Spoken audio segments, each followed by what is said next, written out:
and get you a bigger Yeah. brand audience. Okay, All right. so let me introduce our speaker tonight for Startup Masterclass. We got Mr. Juan Zevallos, if I pronounced that correctly. Mhm.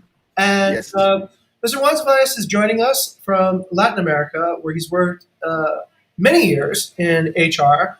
And Bukit Vista is really happy to have you today as our guest speaker. So basically, the format is this: we have had questions along the entire sort of. Well, we spend a lot of time on human resources. We have actually quite a disproportionately large human resource team here because Mhm.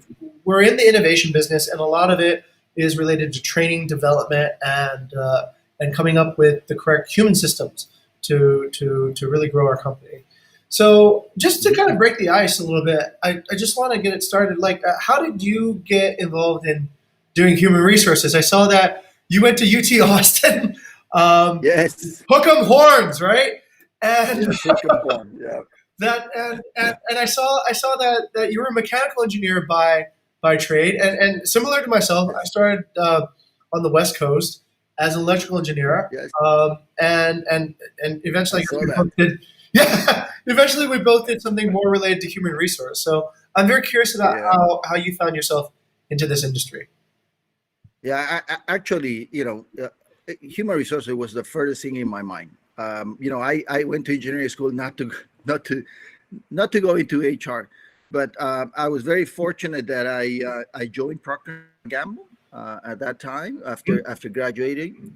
And actually, in Procter and Gamble, I worked for several years in what they call the product supply area.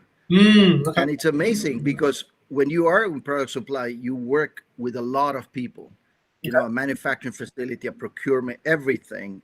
Mhm. It's about people, Mhm. and you work with people at different levels of capabilities and skills and so on. Mhm. And I didn't realize that as you did that, you were building your leadership, and what it meant to be a leader, what it meant to lead people, Mhm. what it meant to lead people that know more about their jobs than you do, Yeah. you know Mhm. because when I so as I developed in PNG, I realized that I was learning more about HR and what it meant. So my curiosity started there, and then after a couple of years, 6, 7 years, I even managed a manufacturing team and group.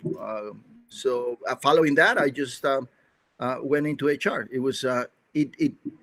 It was kind of obvious then that I really wanted to follow it. I wanted to help people really build their capabilities, be as good, the best they could be, Mhm. probably reach things that they never thought they could imagine. And at that time, potential, it was called potential, it's still called potential. Mhm. Be able to see that and say, look, can we reach something that we don't even think we can reach?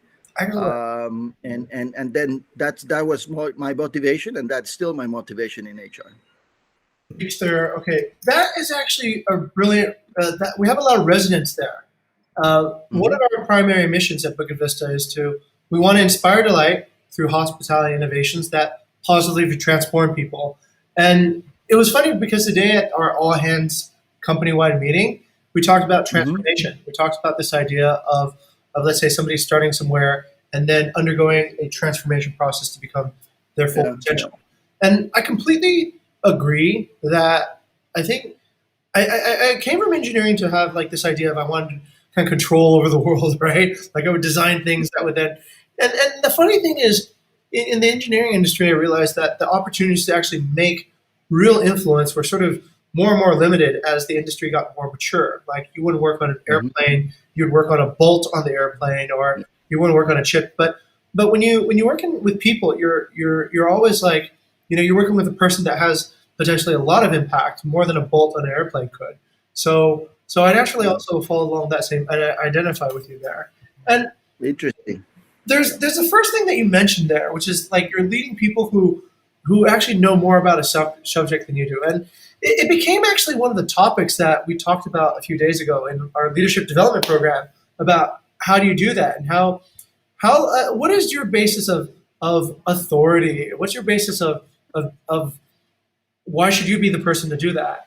And what is your perspective on how somebody can lead others who, let's say, have more skill, more experience, or perhaps even more domain knowledge? What is the core that gives you the authority to have that leadership? I think one of the things that you have to ask yourself once when you lead a team like that is to say, what value can I add to that team? Hmm. What is it that I can bring in that the team doesn't have Okay. that will help the team get and grow to the next level? And that one question is really the trick of how you can help that team realize that you are somebody valuable. I mean, sometimes we are appointed, to a role because either you get promoted or you have your own company and you're the boss and so on. But you have to earn that role. And to earn that role is to say, what value do I add? What I can do that nobody else can do in the team Mhm. that I really can help the team grow. And in my case, again, I didn't, when I started leading teams, I didn't know as much, as they knew in their jobs. They've been doing this job for many years. For many years, they knew more about it. But what I realized is that they didn't work very well as a team. Uh, All of them work in silos. All of them were, doing their own things, very good at it. mhm. But the outcome of what they did was not as good as it could be. I So get it. how do you pull all that together? How do you assess and review and said, what is it that, first of all, whether it's our clients, internal or external, need, and how is the team coming up with that? And then how do I create a vision, a mission for the team to say, look, we can do this. And this is something that I know and that I can bring to the team. Definitely. And work in inspiring the team to be able to do that. No, inspire you, then of course motivate them and let them do those things. But again, as a leader, that's what you have to do. If you try to tell people what to do, you may have domains also, I mean, experience in certain areas, and of course you could probably tell them what they need to do. Mhm. But usually in cases where you are dealing with a team that does not, that has more experience, more knowledge than you do, you have to then ask what value can you provide to a team. And it's a challenge because also I led with teams that at the beginning they are very reluctant to go like, okay, what is this person going to teach me? What is this person going to lead? I mean, they challenge that. So Definitely. It sounds actually that there's a lot to unpack there, and it sounds like the first job you're in a discovery process. You're in discovering, like, you're asking the questions, finding out where the value is, and then it sounds like after that you're prioritizing, right? You're finding where the most important things are, mhm. and then you're problem solving, and you're not just problem solving the problem. You're problem solving the people. You're problem solving, like, why are people in silos and how to break them apart. And then this inspiration bit. This part is where we can go, I guess, hours into. Of Um, course. People are all different, and I mean, I think what's interesting about leadership is that I feel like, like, let's say you play a game. Let's say you play baseball or football, and I think there's a way you can progressively get good at it, where you can play many different arenas with maybe many different teammates, and you can be relatively competent. But I feel like within leadership, there's just so much variation. It isn't like a game at all. Well, it's kind of like a game, but the game never ends, and there's 10 players on the Exactly. field, and then there's 30 players on the field. I think Simon Sinek talked about this idea of infinite game. So when you look to inspire people, when you look to, let's say, motivate people, as let's say somebody with your experience, have you seen that? What are sort of like the common things that you can use everywhere, and then what are the things that you might need to change circumstantially based on the situation? Yeah. I agree with you. Inspiration, and it's something that it is so vital and important nowadays. I think in order to inspire people, you need to have empathy. Okay. Empathy, Hmm. and the reason, and again, I speak more from my own personal experience, having work in so many regions, having worked with people from different cultures, different levels of skills. Yeah. And the reason why I say you inspire is you need to, at least what I've learned is I need to understand what people want. What are they inspired for? Why do they come to work every day? Why would they spend 10 hours, 8 hours, 12 hours of their day to come? Mhm. You know, is it the money? Is it I want to get out of the house? Is it what is it? What is it that inspires them? And because of that, try to see what is it that we do that connects with that. Okay. And that means I say, you know, creating inspiring people means also a lot of observing. You have to observe people, you have to talk with people, you have to understand again what motivates them to come to work every day, and then bring with that also connect with that the mission or what you guys are trying to achieve or what you are trying to achieve as a team, as organization. um, the most beautiful way that I've seen of how inspire people is when you sit around, you know, what they call a campfire, and Mhm. everybody tells stories about it, and then you all of a sudden see the inner side of people, what they bring, the stories they have in their lives, and when you're able to connect that with, you know, what you're trying to achieve as a 3 months organization, it's Mhm. amazing. You know, people all of a sudden can connect, hey, this is what I love to do and this is what I do. And but it has to be, you know, there's an approach, there's a method, but there's also these basic things that is, you know, how empathic you are, how you understand the motivation of everybody to do what they do at the office. Definitely. I have some really pointed follow up questions to that because I sort of I mean and between two worlds here, right?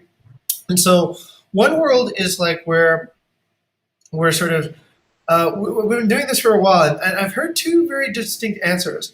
One answer is Mhm. like where, and this is usually given maybe more in private, right? That if someone Yeah. joins a company, they're really here to follow your values. They're here to follow like your ideas, your mission, your vision, right? And you should never compromise on that because as soon as you start diluting that by let's say allowing for okay, you can interpret it this way and you can interpret it that way, that breaks down the fundamental core of your purpose for being here. And then there's the other camp of thought that we need to like kind of custom fit the vision, the mission around each particular person because they're all so different. So I've wondered if this to you is a stylistic approach or is it like because you look at let's say a company like Apple, right, where you have like a tyrant like Steve Jobs, and yet like in a way, let's say from my Asian background, right, I can kind of see how Yeah, that yeah, is, right? Like you're not going to know why this is happening, but in the end, you'll be transformed. And when you look back at your former self, you're going to be like, "Hey, that's good, right?" Like I didn't understand why we were doing things when I first approached. I approached as a beginner, and now that I'm promoted and I'm like a senior vice president, I could see why I had to let's say conform to the mission and vision. But then you have like kind of like other companies, like the company I used to work for, Airbnb, which is very good. very more liberal about the way. I believe it was centered. Still, it was centered around this idea of Airbnb. What was it? It was belonging anywhere. Um, Yes. but it definitely allowed for more of this sort of multiverse interpretation of it, and it goes maybe even further. Like if you like even religions, right? Like there's Yeah. so is there? Do you think that there's that the extreme approaches are both right, but maybe it's the center approach that's wrong, or like you're either going to be very liberal and just take it to the extreme of like this is a place where everything can happen, or you be no this is like exact, but is it like you need to make that choice from either edge and Yeah. the middle is not safe, or how do you see it? No, yeah, I see that organizations go through a journey. I mean, organizations are like, you know, like people think of it. I mean, the way I view it is, think of organization. Organization has a direction, Yeah. okay, and it's pointing in one area because probably that's where the founders or the leadership wants to take the organization. Now, people could go have a different direction. Some may have, you know, may go in the direction of the company, their own personal goal probably is not aligned 100% with the company. It's a little bit, to the side or something like that. Okay. Okay. What happens is what is important is not sometimes exact direction. It's more about the intersection, where they intersect. Because yes. Okay. No, I follow that. Yeah. Go, please. Yeah. That triggered another thought. Yeah. So that what is important is that intersection, because you do not know how long you're going to be in a company, but while you guys are there, is everything there intersecting, because it has 80, 90%, 50% common things of what you as an individual are seeking and what the organization is seeking. I get it. And now organizations, and again, I was looking at a very interesting case about Haier, the white goods company in China, how they continue to evolve. I mean, the models and the approaches, long time ago, it used to be the, hierarchies and so on, and the pyramid. Then it moved to the matrix. Matrix is 80, 90s. Right. Now it moved to teams, circles and so on. So organizations and structure change their approach in order to achieve their goal. Right. And you as an individual today. Oops. We lost Mr. Juan Felix. No. I think I Welcome back. Okay, sir. I don't know. You got disconnected for a second, but you're back. Okay. Yeah. Organizations change, you were saying. Yeah, organization change. So what happens is, you as an individual, I think the organization has to choose the approach they need in order to achieve their goal over the short and long term. But also, there's an evolution. I mean, the environment changes, consumers change. So you as an organization also have to change. That doesn't mean you may change your mission, but you may change how you achieve that mission. And in that sense, it may appeal to some people, it may not appeal to some people. And therefore, again, that's why I said there's an intersection that is the common thing, and so on. Probably when you were in Airbnb at that time, it was perfect. You got, like I said, you were in the zone with that company. Right. 80, 90%, 50% of what you wanted was exactly there. Right. But then as the company continued, you also had to follow different directions. So that intersection was not valid anymore. So you had to move somewhere else. That's wisdom. That is really good wisdom. Thank you. When you said that, it immediately triggered like this, like it's not a static situation. It's like two objects are moving, and so if that's the case, that opens up a few questions. Wow, that just kind of popped off 3 questions on the top of my head. I'll go write them down. So then, if that happens, then maybe we shouldn't be too upset about turnover, right? Because when I'm thinking about like what turnover means, generally people interpret it as failure, like, oh, why couldn't I have kept this employee here? But what I've seen in this regard is even at Google, which is a very desirable company by any means, I think not the average, but the median, you look at the person who stayed the least amount of time, maybe a day, and the person who stayed in 10 years, and then you look at the person in the middle, it was surprising. It was 1.1 years. So median time tenure at Google is 1.1 year. So I asked myself, okay, is this something that even can be managed, or is this something that we should just kind of expect? And it might not be that it's like the company's doing anything wrong or the person's doing anything wrong. We've had turnover at my company, and many times we just kind of look and we say, you know what, you're a different person now than when you first began. And you have new opportunities now that you didn't have before. And we're a different company now than where you began too. So, I mean, but then I don't want that to be like a cop-out reason, like, well, yeah, we'll just kind of forget about turnover because we're just always going to be evolving. But like, how does that sort of frame into that particular context? Yeah. So I think turnover varies, and in maybe its level of first of all, turnover, just to understand, it's a lagging indicator. It's not a leading indicator. Good.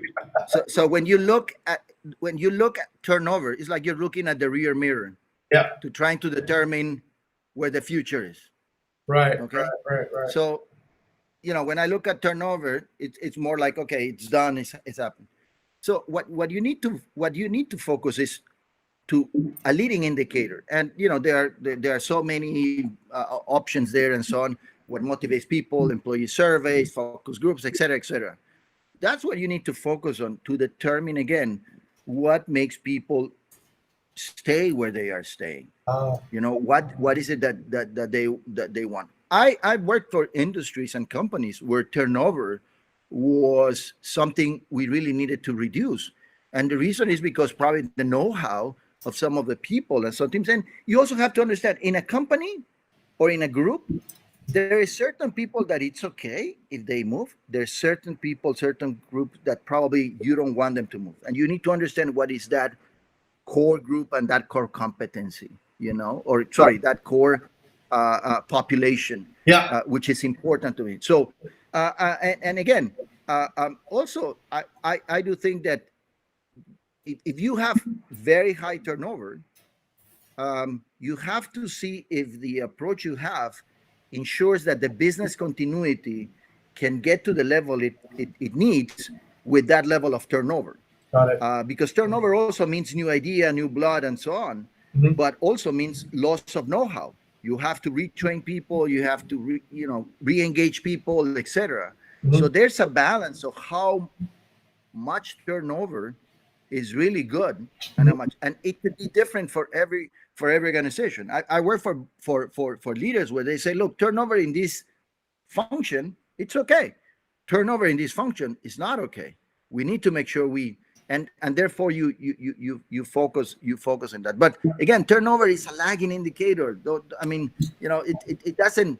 Again, you're looking at the rear mirror to determine where you want to go. Understood. That's another pearl of wisdom. I realize that because by the time turnovers happen, it's already months that the policy or whatever that's been happening has caused that has been. And so,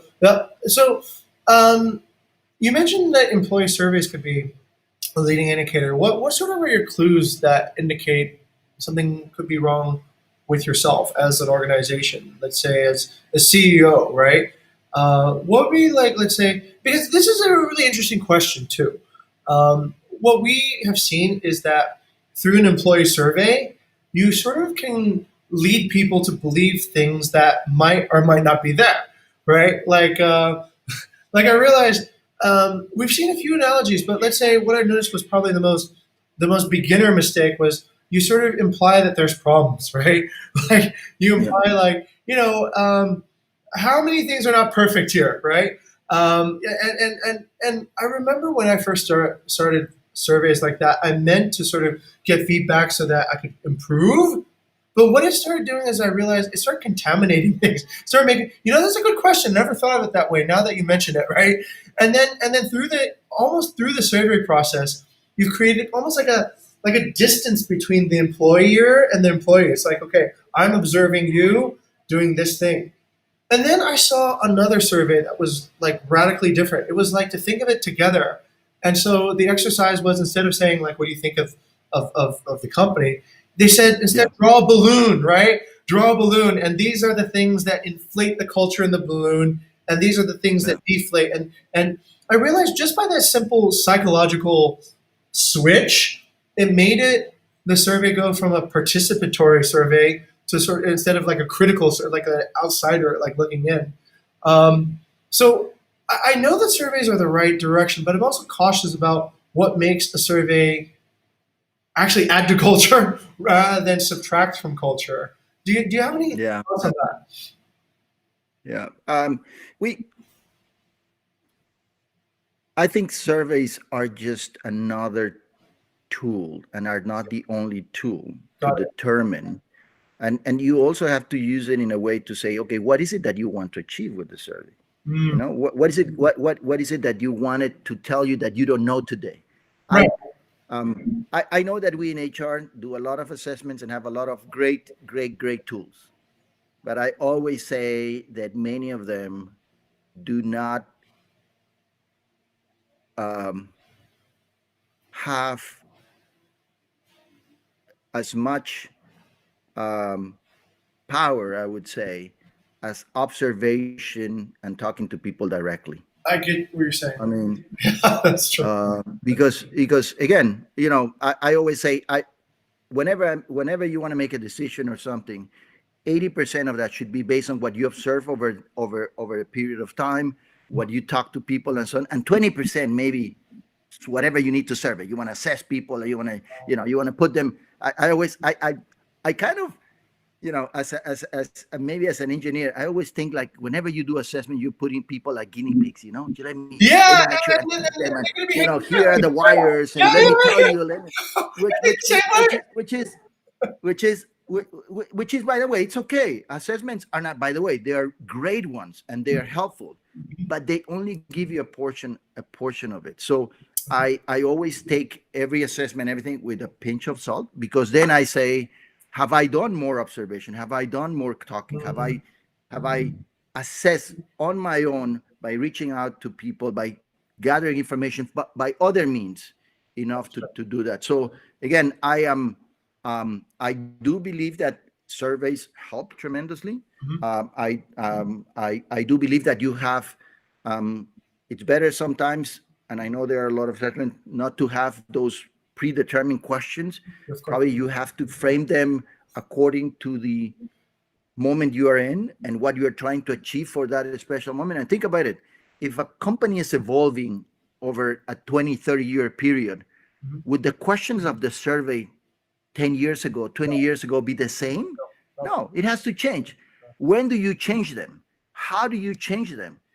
Or are you going to go and buy the package of X company that has, my 10 questions, my 15 questions, no, my 80 questions? No, no. Oh, this is what we talk about, and 1,000 people tell us, or 2,000 people tell us. Well, I don't need your 2,000 people. I need my 100 people. I need my 20 people. That's what I need. So how do you use surveys to be relevant to you? Got it. I think are very important. And that sometimes, look, the questions for that you need to survey, most likely you will already found them by talking to people and observing to people, and then confirming with them, hey, does this question resonate for where we want to achieve? Maybe a survey is valid for 5 years. I don't know. The lifetime of, based on a company, how quickly your company is evolving, how quickly your survey is relevant. If I'm using a survey now that I used 10 years ago, let's say when I was in Kraft, doesn't make sense. Doesn't make sense. That's actually really good. That's really good. I think you've corrected at least my expectation for like the purpose of a survey. That what I'm getting actually from having this conversation is actually, and I think this is the difference between people who've done it for a while and people who've done it not for a while, is the influence of time and how time changes everything. So when you're doing a survey, you're kind of like, you're not seeing a movie, you're seeing like a frame, right? You're seeing one frame. Exactly. And when you see the movie, then you can understand the plot. Then you can understand Think of it this way.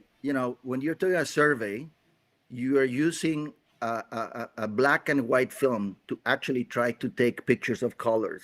Yeah. So you need to make sure you're always taking what is the newest technology in colors that you can use that makes sense for you to take that picture of color. But what you want to see is different. Probably you want to see, green more. So you have to get the filter of green. What are you doing with the black and white? What are you doing with the black and white? That's amazing. I love talking with engineers because we create, like, I think some of the best analogies that otherwise nobody would connect a photography with human resource. That's actually so fascinating. I like some of the terms that you're using, like core population. Let me go to this idea of core values, which is actually it kind of jumps back to what we just talked about, the overlapping common ground between the person and the company. So we had a very interesting discussion with Douglas Atkin. He was the global head of community at Airbnb a few days ago. So he said something to me, and I just want to double check with you because it sort of resonated with me, and it's also it was a little bit sad too at the same point, right? He said that as a company grows, you need core values because you need to essentially, the mechanics of decision making will be more distributed. So unless you want to have SOPs for everybody on how to think, what to do, you want to just completely conform everything. You got to kind of be able to create a system whereby people can make decisions based on some reference point. Yeah. So that's where core values come in. And then Douglas wrote extensively about how to research core values, how to limit core values, how to even like like create the correct combination of core values. But one of the things he emphasized was this, and I found I listened to it. I didn't get a chance to ask, if the question came up a few days later, so I'll ask now, right? Um, what do you think about this? Should core values actually be what the population that you have of your company is actually their actual core values, or should it be aspirational values? Like meaning should it be like, yeah, maybe in my culture with the people I have on my team today, we're not very transparent, right?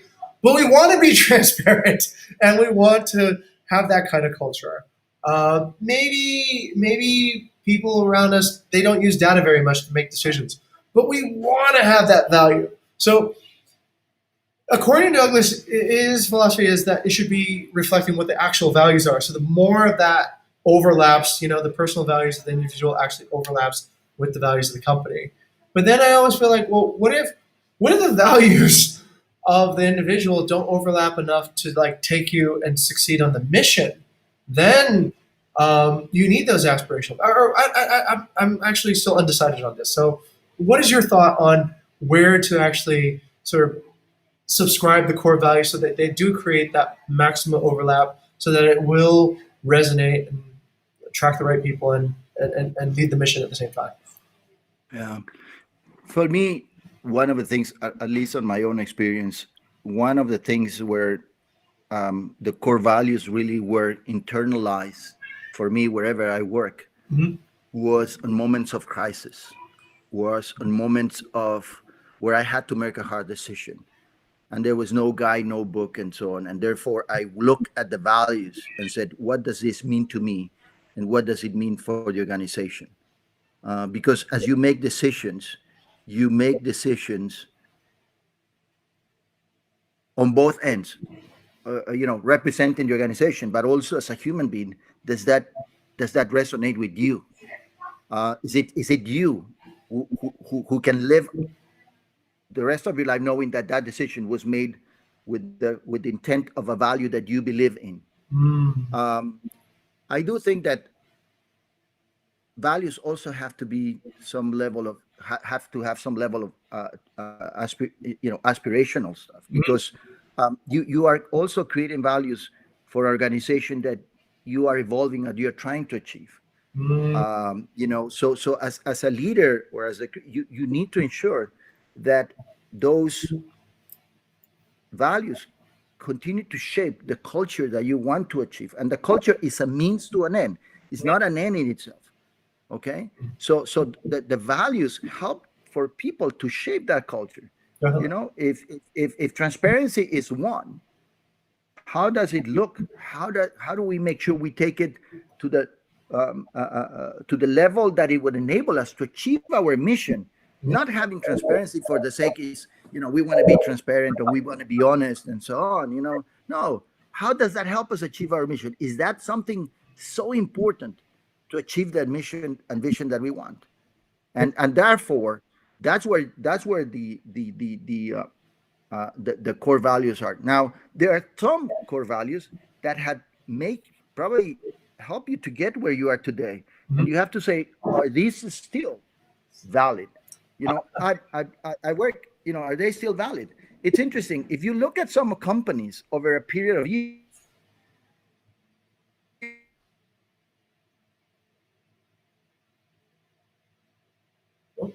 We must have lost Mr. Juan for another moment. Okay, let's give it a second.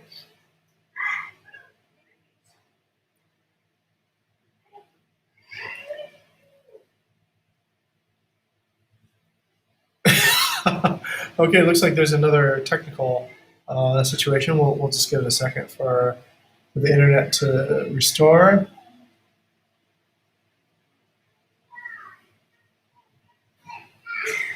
I can see you, Kiki. Can you see me? Yeah. All right, Mr. Juan is frozen here. Yeah, it's his connection, I believe. Yeah? How can we help others first? Mr. Juan. That's where the core values come out. Okay, I'll text them on LinkedIn. Yeah. Hello, Mr. Juan. it seems that the video has frozen. We'll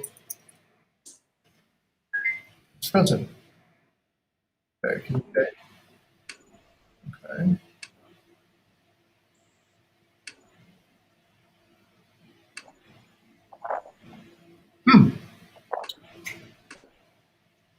Okay, so I've written a message to Juan on LinkedIn, so hopefully he'll respond.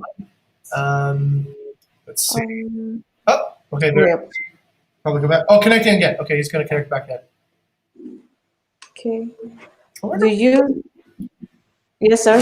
What? I wonder where he is, but oh, he said that he's connecting again, so he'll come back in a second. Interesting.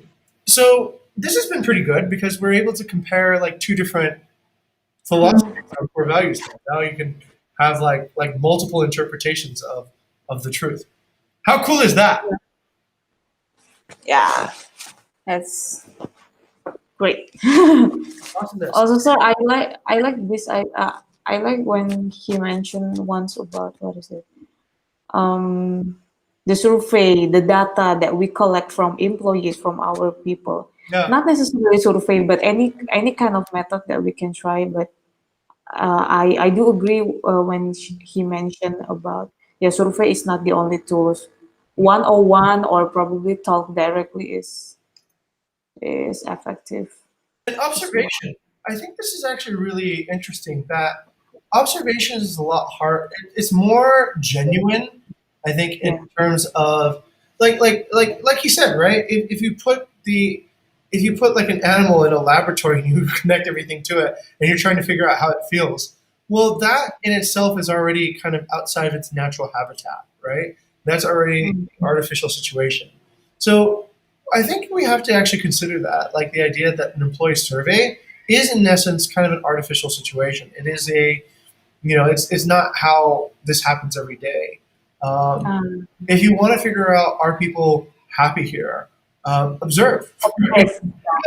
You should be able to see, right? Like, okay, how engaged are they? Do they come to every meeting? Do they walk away happy? Do they grumble a little bit before they leave? I think the survey is like you said, it's a tool, but it shouldn't be the main focus. That part was pretty. Yeah. I do agree with that. And it's more genuine if you can talk directly to the and people. that inspires the survey, which is, I think, ultimately, it kind of almost applies to community management too, right? Like we're trying to do all these things like digitally, but when you don't create a survey, when you create a survey just sitting in your room, maybe that's not the best way to have the first spark of inspiration to it. So, okay.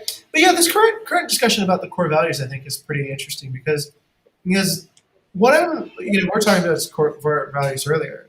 And I was saying like the core values aren't perfect now, right? There's 8 values. So, we haven't actually mapped whether these values actually are natural values that people who work here have.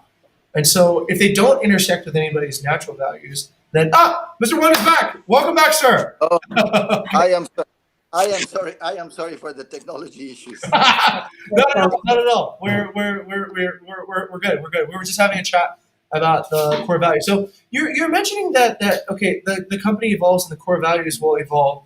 And let's return to that point. Yeah. If you look, I follow a couple of companies over a period of time, and I realized that along the way, if you look at the annual reports of these companies, their core values have changed and evolved also over a period of time. Really? I didn't know. Okay. Yeah. Wow. So what happens is interesting. The wording, how they frame things are very different. Maybe to some extent, okay, everybody says, oh, this has not changed over a period of time and so on. Well, yeah, maybe the spirit remains the same, but the way you are communicating to the population, 30 years, 20 years difference, it's very, the mission may be the same, but the values have kind of evolved a little bit, and the meaning of it and what it means. I understand. So I find it interesting because, again, core values are not something that that in many cases may not change radically, Hmm. but there is definitely an evolution, a meaning of what it is, because it's like principles. Hmm. These are the principles that help you make decisions. These are principles that help you to achieve what you want to achieve. Right. So as such, the way they need to be interpreted for the period of time could be very different. Which. Transparency for you Mhm. can be very different to transparency for me in my company and your company. Right. So how do you find transparency in your environment could be very different than the way I would define transparency in my environment. We have the same, you can say, oh, we have the same core principle. Well, not really. We may have the same word, which Right. is not a value. Hmm. The core value is not just word.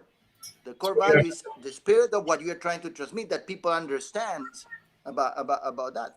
Understood. Understood. It can be like a guitar, I guess, right? Guitar can be used to play samba. A guitar can be used to play jazz. A guitar can be used to, be used for wrestling, even, right? Exactly. But okay, Exactly. I do follow that, which almost brings like almost like a paradox in a way. So what is the core value then, right? What is the fundamental?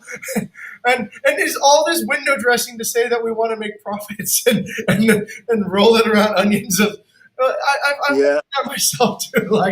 In a cynical way, I would just say that I do get it that core values are there to sort of drive decision process, and businesses are, at the end of the day, they need to be profitable, otherwise it doesn't make any sense. um, but I've wondered if core values exist outside of, let's say, a business concept, right, or a business context. Like if you were, let's say, if you're a religion, or if you were an institution, or something, would you also say that core value evolution can okay, this is why I ask, right? Because it's one of the principal it kind of goes back to that original question of whether you stick to like what you really want, like, like the Apple way, or you kind of like do it like kind of like a more holistic, like everyone has a different interpretation way. Because ultimately what I find is that's the chicken and egg question, right? Like if we modify, like we go to a different country, we modify our values there. We need to localize a little bit, because otherwise we won't be able to be culturally relevant in that context. But at what point do we say that these modifications influence who we are now, right? And then influence what we actually believe? Um, and then you have the kind of the paradox between purpose, profit, and principles, and you kind of Yeah. need the purpose first before you ever get the everything else. And if you're going to have faith in the purpose, then you got to kind of like be really drilled in and invested in that. And then so then what I'm exploring is this, right? Like I get it. I get both sides of the picture, right? Like I understand that, like, let's say if you're a baby boomer, you probably will have very different values about, like, let's say, family, Yeah. right? Than Yeah. a Gen Xer or a Gen Zer now. And you can't just say, oh yeah, like, this is like family, because it has a different interpretation of what family means. Um, so then it seems like, is there a place where you say, no, this is where I need to make my stand, and there will be no more changes on this? And is there kind of like more like clothing that you can say, all right, if it's hot, we don't we don't wear a winter jacket if it's hot. What do you believe is like part of that? Because I think that is ultimately important to keep your authenticity too, as well, right? Yeah, yeah, yeah. I think you bring a good word. You have always to be authentic, Mhm. and organizations, because organizations are a human creation, they are also made of mistakes. So we may make mistakes along the way, and we have to correct them. So when you write something down, it's not written in a stone to be forever. Right. Because it could be wrong. It could be wrong for the environment. It could be wrong for the situation. So the way I view, look, where else do core values exist? I think as an individual, you have your own core values, and are your core values from 30 years ago Probably or not. 20 years ago the same as Yeah, probably Huh? not. Probably not. Probably not. As Yeah. No, not Probably that not. deep, but yeah. So are they wrong? Are the ones you had there wrong? Are the ones you have now wrong? No, because you are evolving. Right. Now there may be things there that you have not changed, Mhm. and there are things that you may change. I'll Right. give you some. I never, I learned what respect was, and I probably kept respect all along, even today. Respect, and my definition of it maybe has broadened a little bit, has changed a little bit. Mhm. But there's one that I used to have that I didn't that I don't have, that I have today that I didn't have then. Balance. Mhm. Balance for me now has become a core value. Mhm. Okay. And therefore, I didn't have that 20 years ago. Now, is that making me worse? Because, oh my God, was everything that I did wrong? No. All right. Whatever core values I had, basically, the way I was thinking helped me to be where we are today. Now, you also have to understand core values and capabilities. These are two different things, Of course. Of course. Yeah. um, but my core values are helping me to make decisions that I need going forward. And I think organizations also need to redefine, relook at their core values. How do we define them better for the current and the future time? For the current and the future time, not just the current, because Interesting. how do you define that better? Right. If integrity is one of it, Mhm. how do you define integrity for your current time and for the future as you see whatever you can see in the future coming? It Interesting. is important because now you have different tools, we have different structures, we have different ways of communicating, different ways of interacting.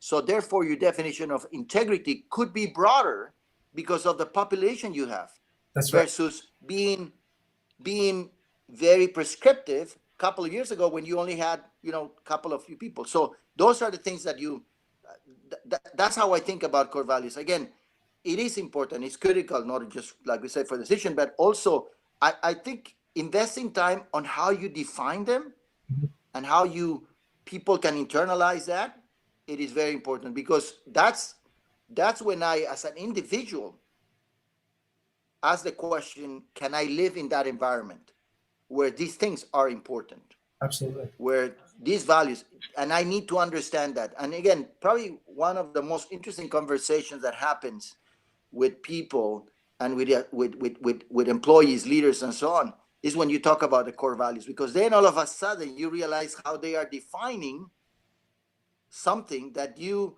think is, how could this word be different? And it could be completely different. So, That's why we need to have the campfire. yeah, Yeah. exactly. Okay. I get it. I get it. Actually, you've kind of freed up my mind a lot actually through this discussion, where instead of thinking things in constraints, you're thinking about things with volume, with space, with time, and with the room to even grow. And I really appreciate that. That comes from probably 2 decades of experience doing HR. Yeah? I want to turn it over to Kiki for any questions that Kiki might have based on the conversations that we had. Over to you, Kiki.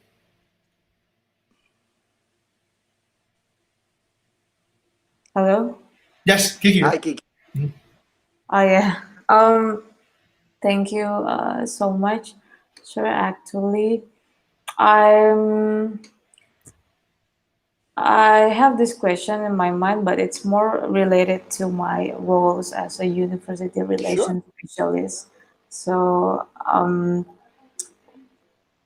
it's the dilemma that I am currently faced lately. So basically, I need in Bukit Vista we need to get more people, specifically more interns, student interns. So we believe that we have this nurturing environment work when we can provide a leadership program to them. We provide a work environment that when they become the best version of themselves and Yes. sort of thing. So uh, we the best practice that we do so far to promote our culture, our company is is holding webinar most likely in universities, in these Hmm. universities. So we partner with them and we say Yeah. that, hey, we can we conduct a webinar, and let's say we invite your students, and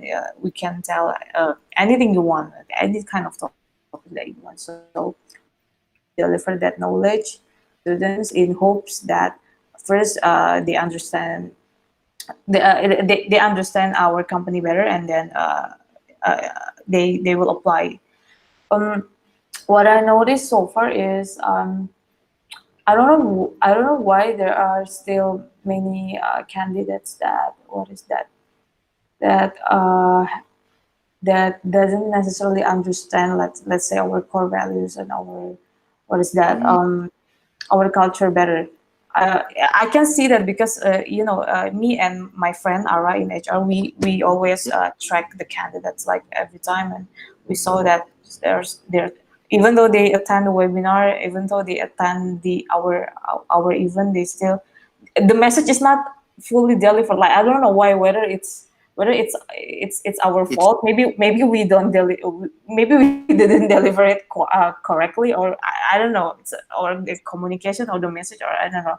Based on your personal experience, maybe what is the best practice that you do to yeah. deliver, let's say, your company culture, your core values to these talents? Actually, Yeah. So, there could be many. On one way, you have to think about the delivery and get feedback of whether the delivery of what you're doing and the content what you're doing, does it really resonate? Because if you're having a lot of it, probably you have to say, is the content and the delivery the best way of doing it?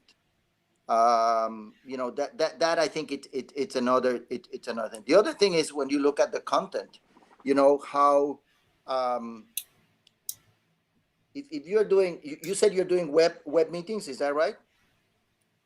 Yes. yeah, it's more like a seminar conference, but Yeah. virtually. Yeah. Yeah. One of the things, if you want to attract people and you want to, I sometimes think that, um, I, in order to filter people, I would use assessments. I would use assessments to filter people because I get so many of them, and people at different levels. Especially when when I was in a manufacturing environment, I tell you, I would put a practice, and I had so many that I said, okay, this is like the Maslow type of thing. So, which is the minimum that I really need people to do? So I created assessments that actually filter people.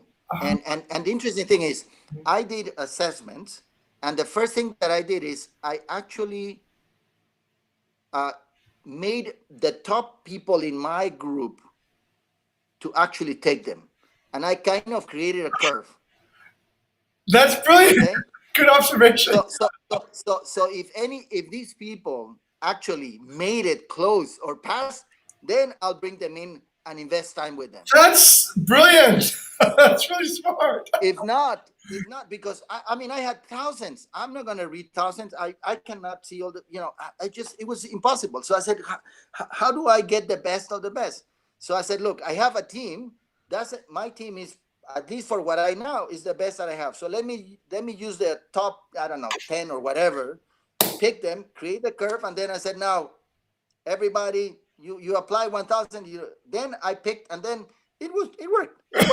So the question is also, how is the quality of the people you're bringing in Right. versus making it so open that then you are not using optimally your time to do this. Interesting. Interesting. Okay. That Does that help? I hope. Yeah, in terms of selection process, I believe it helps you, Mr. Jing. yes. Good. I thought that was a brilliant method too, by the way. I never thought of using the selection method to test against your best people, and that would give you the normal, right? That would give you essentially what the baseline should be. Um, funny enough, And that grows uh, and that changes again. As I told you, I take assessments with a pinch of salt, but at right, the same time, they are very helpful in some areas and some things, and that's why technology is great. I That's mean, that's now that's absolutely correct. you can do things remotely across boards with different languages and so on. It's just amazing. So these are tools that I think we have on our own to use. And then again, how do we apply them? How do we make sure they don't become also, this is Definitely. not, I mean, what I'm telling you is something that I did 25 years ago, I think 20 years ago, or yeah. That's yeah, that's really clever because you're closing the feedback loop. When I see a lot of people, they engineering again, right? Yeah. So when they do projects, they have an open feedback loop. So there's no way of knowing, like, okay, I'm going to make an assessment, but how do I know if what does a pass result mean on my assessment, right? But then the Yeah, yeah. idea of passing it through your own team and seeing how they would do, and then taking that as okay, that's baseline score. I had a little bit of that thinking when we were doing this program right here, right? StartUp MasterClass. I was thinking, every time when we talk to a real professional, we're kind of like doing an interview in a way, right? And Yeah, I yeah, guess if the person that we are really hiring answers as well as somebody that's an expert, then we know, oh God, this person probably knows what they're talking about, right? This is what success yeah. looks like. So we have let's say a control for that Yeah. particular thing. Um, But think of it, it's an evolution. So it evolves. So that, yeah. and this idea of evolution, I think, is maybe the theme of this entire discussion, which is like I think somewhere of HR, let's say, is thinking like in a static frame, like thinking about okay, HR is this thing one, and that's you write a job description once and you don't change it again. You write the core values once and you don't change it again. But what I'm getting from this is that everything kind of runs as a service. It's sort of it's like when you visit a hotel, right? And you're greeted by the bellman in 1920 when your grandparents went, and now you're coming in, and the service evolves, but it's still there, it still serves, but it's taking into account um, of time into this. Yeah. And okay, let's go back to Kiki's question about about dispersing the core values. Kiki, did you get your question answered? Uh, um, Maybe I would like to ask this in another way, actually. So, um, what I'm trying to say is, uh, delivering the what is that? Delivering or promoting our culture, our company to what is Mhm. that? To these talents. So, s- uh, maybe I would like to put some context. Let's say in of for some people, for some groups in Indonesia, I believe they are pretty much like money oriented, and they're not interested, let's say, with core values and culture and everything. So yeah, it is true. It is true. Yeah, Sort of yeah, that. I know. Yes, of course. Everywhere. Yeah, like so I I've been in this point like, oh my god, I'm holding this webinar. I want to motivate them, but they are not motivated because our motivation, their motivation, and what we can provide is not match, and something like that. It's something that we cannot control. But I wonder whether we can actually persuade their motivation, and I don't know to. Maybe you're looking at the wrong type of people. You have to Ah, uh, believe it. Maybe you're looking at the wrong. I mean, again, maybe the source. Check also. Look, people come into you already shaped in a way, and maybe the pool of the people you're looking for, they are shaped in that way, and that's not the right pool to look into. Okay. I usually get and also find out again. I think that it's always great to have this association with universities. It's always great. I think in my past experience it worked tremendously. In the food industry we actually partner with a food, not university, but with a food tech, and it just gave us excellent. We even participated in the program delivering courses. So we would actually see the students that then later on we would hire or that they later would apply. So it was a little bit of a, getting in. So the thing is, you know, if the match is not there, you need to make sure that understand if you're getting too many from one specific pool, maybe that's not the right pool to look. Just move around to others. The other thing is, if the motivation of people about certain things, if it's about money and for you, and that's too much, okay, can do they have anything else that is extremely valuable for you that they need to be in? Because it doesn't have to be 100% a match. Look, I tell you, money may be my core value, but the might be my core value, but the life experiences that I have and on the other values that I have are probably more important. I'm entrepreneurial, I challenge, I have awareness, and those other things may be very important. And then people should be at some point in time be able to make the the choices, and what value now probably has more priority on it. Also, you have to paint the pictures to them of what you really are like. What is the company that they are joining? What are you expecting? And for them to make the choice, I said, if you're joining for the money only, you will not succeed and you will not like this place. No? So you also have to tell them what is not, in order for them to realize, okay, do I really want to think it over? And look, when you hire people, green, yellow, red, these red ones may be the ones that I want to experiment, and see what happens. These green ones, I think they will make it. These yellow ones, we know what we go. A year along the road, 6 months down the road, let's see where they are at. But also experiment, bring diversity. It's not bad if you bring somebody with money. Maybe they challenge people in a very different way. Maybe they help the whole group go up. So don't feel, the beauty about HR is that you can experiment things. Of course, don't let the experiment get out of control. You always have to be able to be, but don't, if you're getting too many of them, say, look, step back, look back. That's a beautiful, get perspective and say, what is this happening? Is this something new? Is this something that we really need in the organization or not? Why are you trying to force something? If you're finding too many, and that's the type of people you want to target, are you missing something? Are you missing something that is there, or are you interpreting in a different way? So I don't, again, the other thing is be careful about your bias. I think you guys talked about in one of the previous videos about bias, are you biased or something? Or is it, how is the people that are different to your values doing in the company?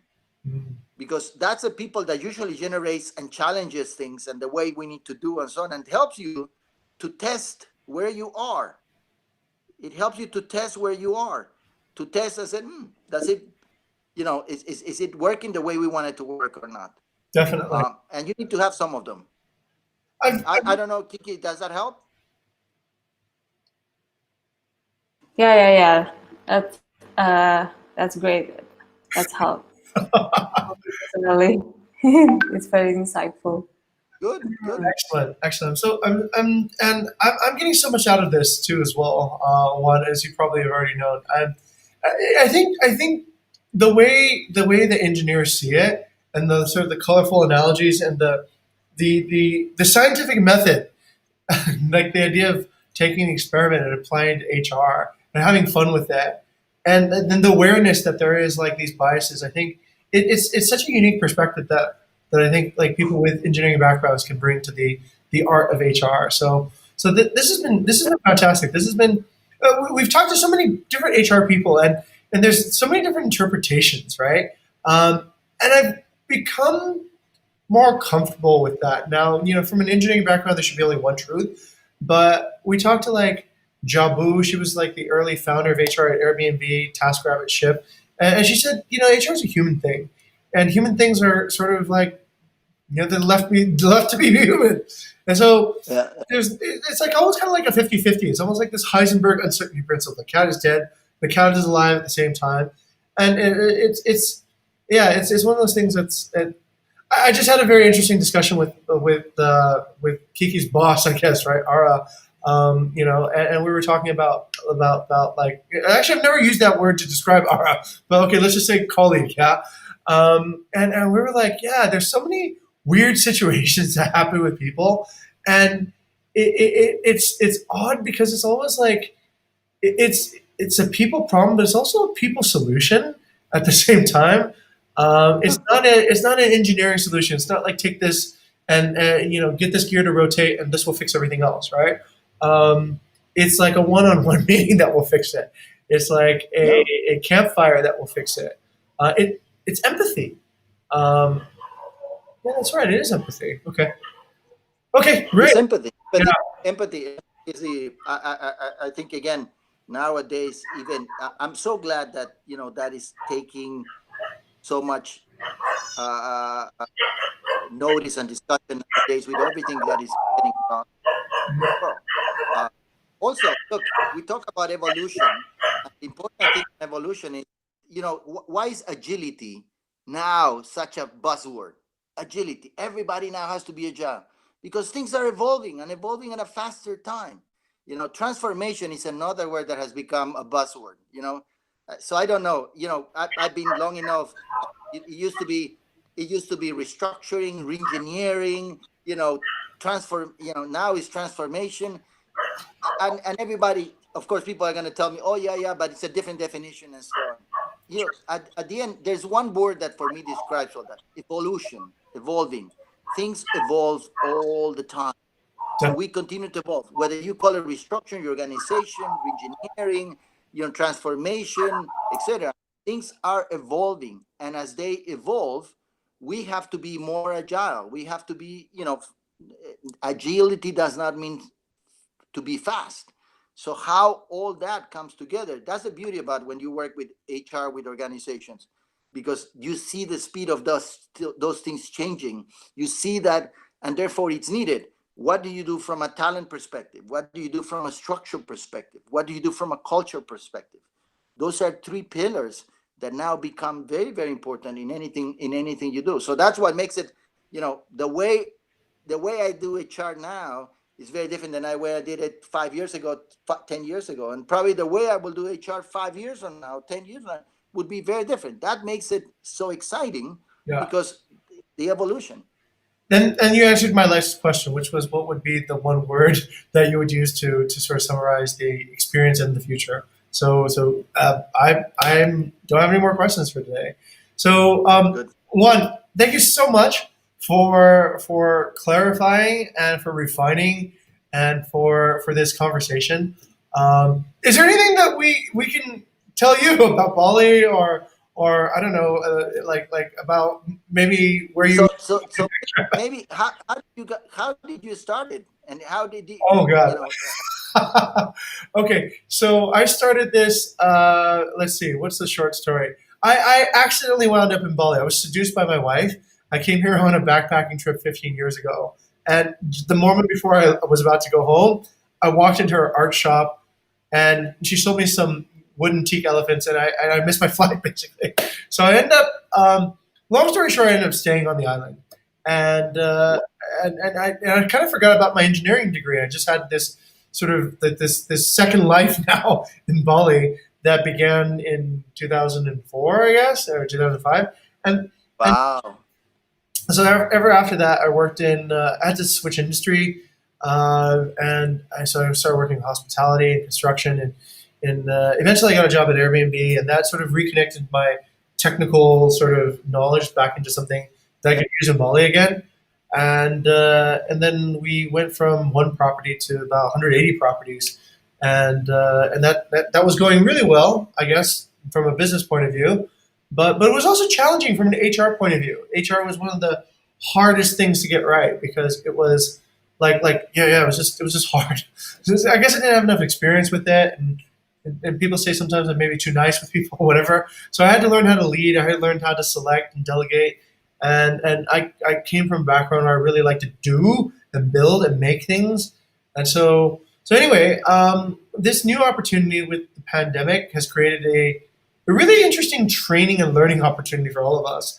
So it's slower, but we can really refine our craft now. We can really kind of look down at the foundations again, rebuild from core values, and like Kiki said, we're constantly training. We're constantly training how to recruit if we need to recruit at full speed again. We're constantly testing experiments in through the company to develop leaders here as well, so that they can practice with leading teams. So I think this idea, Jing, that you that is it's marvelous. It's really excellent, and you are very fortunate also to have a team that is open and willing to do these things. And I think you guys are going to benefit tremendously. And again, whatever I can do to help you guys out, count on me. More than glad to do it. This is what I love to do, also, I can is to see. share and say it. So if you guys, I mean, if you and your team can leverage anything that you guys want from my side, from an HR perspective, I'm always available to help HR colleagues around the world to do whatever they have. I may have answers, I may not have answers. So Kiki, if you want more tactical stuff and things that hey, how do we do this? How do we do that?